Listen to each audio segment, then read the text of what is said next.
Thank you, Amy. Thank you very much. All right, this is a packed room.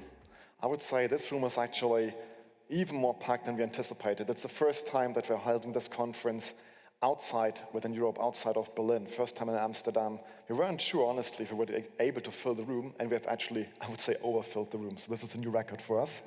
And thank you all for coming and making this a very special day. So it's my job now to fill you in a bit about what's coming up in the world of process orchestration, where we're seeing the future going, and how Camunda can help you to embrace that future and benefit from it. And what I can say is that as someone who has been in the space of process automation for more than 10 years, I've never been as excited for what's coming up now. So the evolution of process automation that was triggered or initiated by, well, you could say the challenge of manual execution. So basically business operations being performed by people day in, day out, of course then backs the need and desire to drive automation. That was basically what organizations in the private and the public sector were facing decades ago already. And quite obviously, they wanted to automate that, basically with IT, with computers, which then led to something that we would call local or isolated task automation. And no mistake here, task, of course, is just, you could say, a placeholder. Some people speak of process when they really talk about, let's say, granular routines. Think RPA, robotic process automation, which many say should be called robotic task automation. Not to diminish it, just to speak to the fact that we're really looking at granular procedures that are performed by a RPA bot instead of a human.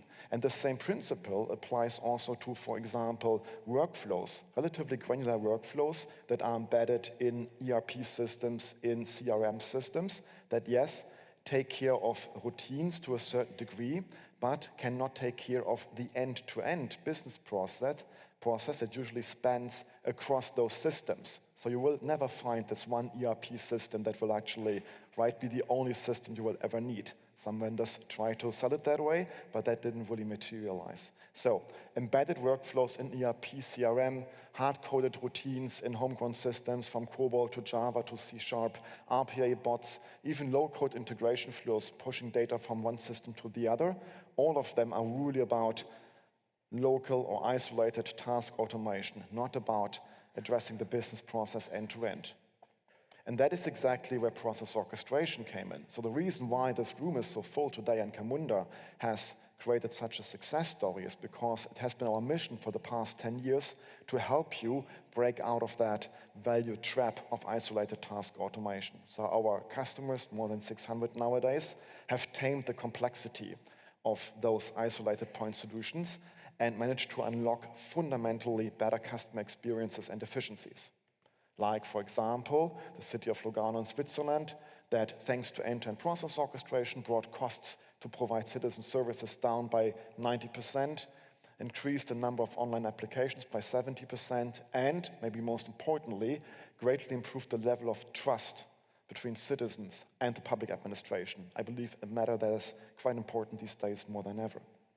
Or another example, one of the top 10 banks in the US that, thanks to end-to-end process orchestration with Camunda, are able to provide solutions by IT to the business in a fraction of the time, going from 4 to 5 days to 1 to 2 hours in order to help the business achieve their goals. One of the largest insurance companies in Germany go as far as stating that process orchestration has become foundational to the entire automation strategy, because it integrates every technology, all those point solutions, all those local isolated task automation solutions, and provides transparency, now in particular around AI. And that is already a nice segue into the next topic of this presentation. Because we have asked ourselves, okay, our customers are already able to embrace AI as part of their business processes by orchestrating AI, right? The process orchestrating AI. But what if AI could be orchestrating the process?